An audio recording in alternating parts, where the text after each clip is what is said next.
dari kelompok 4 ingin presentasikan hasil diskusi kami, yaitu mengenai struktur dan desain organisasi. Sebelumnya, perkenalkan nama saya Amelia Ramadhani dan teman saya Novia Putri dan Rehan Pratama Putra. Selanjutnya, materi yang pertama yang akan saya jelaskan sendiri yaitu mengenai struktur dan desain organisasi.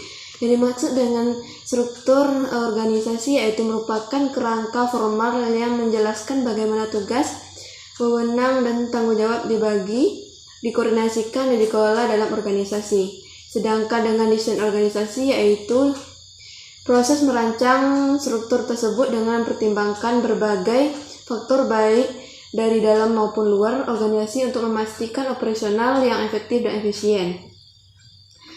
Desain organisasi ini terbagi dari beberapa elemen, yaitu yang pertama, spesialisasi kerja.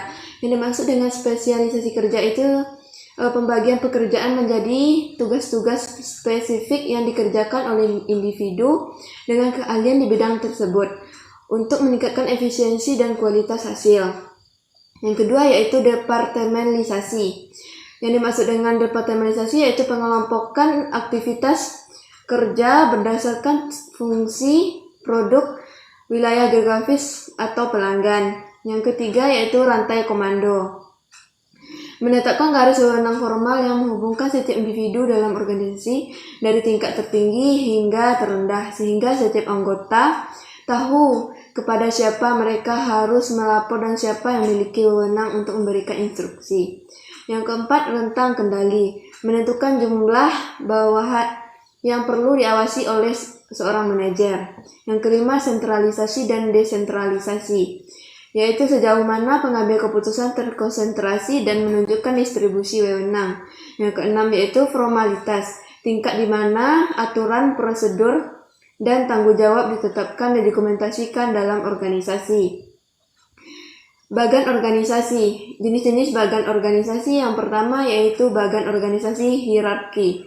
Yang dimaksud dengan bagan ini yaitu bagan yang paling umum digunakan di mana struktur organisasi disusun secara vertikal dengan garis komando yang jelas dari atas ke bawah. Yang kedua, bagan organisasi fungsional. Bagan ini mengelompokkan orang-orang berdasarkan fungsi atau departemen dalam organisasi, seperti pemasaran, keuangan, produksi, dan sumber daya manusia. Yang ketiga, bagan organisasi divisional. Struktur ini membagi organisasi menjadi divisi-divisi tertentu, seperti berdasarkan produk, wilayah geografis, atau segmen pelanggan. Yang keempat, bagan organisasi matrik. Struktur ini menggabungkan dua jenis struktur, biasanya fungsional dan divisional, sehingga seorang karyawan dapat memiliki lebih dari satu atasan. Yang kelima, bagan organisasi tim. Struktur ini lebih fleksibel dan berfokus pada kerja tim untuk proyek tertentu. Yang keenam, bagan organisasi jaringan. Struktur ini lebih modern di mana organisasi bekerja sama dengan pihak eksternal seperti mitra bisnis atau freelance. Yang ketujuh, bagan organisasi lini dan staf. Yang bagan ini menggabungkan struktur lini atau komando langsung dengan staf pendukung yang memberikan saran atau layanan administratif. Selanjutnya materi yang akan dijelaskan oleh teman saya. Baiklah, kita masuk ke materi yang selanjutnya yaitu sentralisasi dan desentralisasi. Pertama, kita masuk ke sentralisasi. Sentralisasi adalah sistem di mana kewenangan dan pengambilan keputusan dikendalikan oleh satu entitas pusat seperti pemerintah pusat atau manajemen strategi tertinggi dalam suatu organisasi. Jenis sentralisasi. Pertama, sentralisasi politik. Kekuasaan politik berada di tangan pemerintah pusat.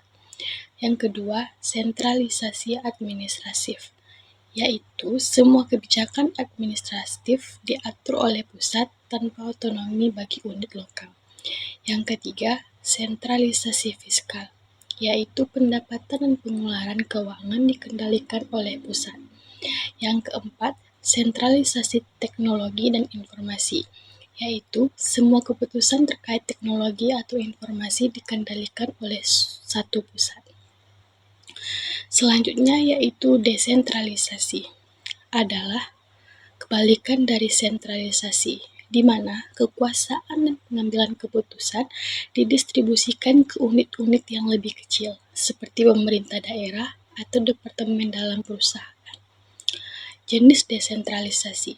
Pertama, desentralisasi politik, yaitu wewenang politik diberikan kepada pemerintah daerah untuk membuat kebijakan lokal. Yang kedua, desentralisasi administratif, yaitu pemerintah pusat mendelegasikan tugas-tugas administratif kepala daerah. Yang ketiga, desentralisasi fiskal, yaitu pemerintah daerah memiliki wewenang untuk mengelola anggaran sendiri. Yang keempat, desentralisasi ekonomi, yaitu perusahaan atau unit bisnis diberikan kewenangan untuk mengelola sumber daya secara mandiri. Selanjutnya, keunggulan dan kelemahan sentralisasi. Pertama, kita akan masuk ke keunggulan sentralisasi. Keunggulannya adalah pertama, konsistensi kebijakan. Kedua, koordinasi yang lebih baik. Yang ketiga, efisiensi dalam stabilitas. Dan yang keempat, menghindari korupsi di daerah. Selanjutnya yaitu kelemahan sentralisasi. Kelemahannya yaitu kurang fleksibel, pengambilan keputusan yang lambat, kurang partisipasi publik, dan beban berat di pusat. Materi selanjutnya yaitu keunggulan dan kelemahan desentralisasi. Pertama, kita masuk ke keunggulan desentralisasi. Keunggulannya adalah pengambilan keputusan lebih cepat, lebih fleksibel, mendorong inovasi dan kreativitas, dan meningkatkan partisipasi masyarakat. Selanjutnya, kelemahan desentralisasi yaitu koordinasi bisa sulit, potensi korupsi di daerah, membutuhkan sumber daya yang besar, dan tidak efektif dalam krisis nasional. Baiklah, terima kasih kepada moderator. Maka saya akan membacakan materi selanjutnya, yaitu contoh sentralisasi. Yang pertama ada pemerintahan Uni Soviet, yang dimana semua kebijakan dikontrol oleh Moskow.